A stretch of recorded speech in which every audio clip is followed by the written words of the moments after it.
Last week, I saw Disclosure Day, a new film by the big man Steven Spielberg. Now, I don't know about you guys, I quite like this Spielberg fella, and I've been quite excited for this.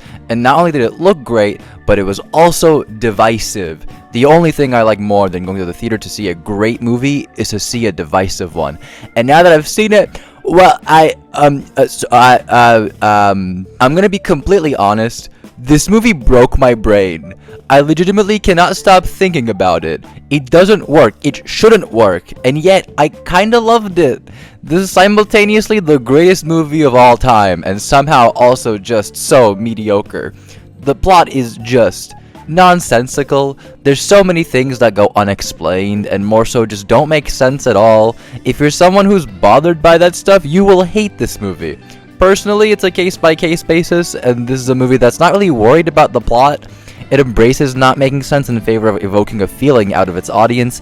I can fuck with that. I think the bigger issue is the screenplay. The lines go from potent to awkward so suddenly. You'll get a great monologue out of one character to then cut to a very basic exposition scene, or a different monologue that just feels off. And I don't think the characters are developed enough. They feel lacking, and this goes back to what I said earlier. I still like the characters. I was gripped by them, but they still felt underwritten. This movie doesn't make sense. It shouldn't work. Why does it work? Oh, and speaking of the characters, Emily Blunt is giving an all-timer here. It is bar none her best work. She is phenomenal. And while the script leaves a lot to be desired, the directing? Oh man, the way this camera moves around is some of the most exciting filmmaking I've seen in years. Spielberg is determined to remind you why he's the GOAT. The opening scene had some fantastic blocking that was complemented by the camera just freaking the fuck out. Like at one point someone pulls up a bag and the camera looks inside it. It put the biggest smile on my face. The cinematography ain't playing either. The amount of reflection shots this movie has is simply crazy. This thing loves having a character walk up to a window so you can see both the character and what they're looking at. At one point, a character is holding up a knife, and you see her in the knife's reflection. Movie magic. The lighting is full of big, blinding lights, but it really works, I think. I thought the lighting was amazing. The score is maybe a bit too in the background, which I know is what they were going for, but like halfway through, I realized that I was barely processing a new John Williams score, and that wasn't the best feeling. I do wish it went harder.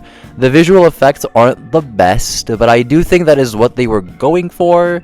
The movie is maybe a little too glacial. The slow pace very much works, but because the writing is so all over the place, it can get tedious at times. I very much felt the length, but really what I want to talk about is this movie's place in the grand scheme of things. I think if anybody else had made this movie, it would have sucked ass. And part of that is due to Spielberg's direction being one of the main reasons this is so engaging. But I think a bigger factor is how this film fits into his larger filmography. On its own, this movie is very messy and barely works. But then you connect its themes to his previous movies. There's so much this movie is trying to say. It's about being truthful to ourselves, each other, the media being truthful to us. It's about how the world would react to something like extraterrestrials, how it would affect religion, how would uncovering something like that go in this honest, AI-filled social media landscape. And all these ideas are underbuilt and disjointed, and yet I felt moved by all of it. That's the magic of this movie. That's why I can't wrap my head around it. There's elements of the plot that clash with its themes, so why am I emotionally affected? But back to my point, this movie isn't really about aliens. It's more of a love letter to the supernatural. That's why the generic designs complement the movie so well. It's about the power of belief. Belief in aliens. Aliens that Spielberg believes in. The ones he wants us to believe in. That's why they have to look like the ones we all believed to exist for so long. It's about believing in a higher power, whether it be religion or aliens or both, and how that can improve your life. It's about believing in each other, believing in empathy. A big reaction to this film seems to be about people thinking that this movie's take on empathy is simply too much, and I raise you this.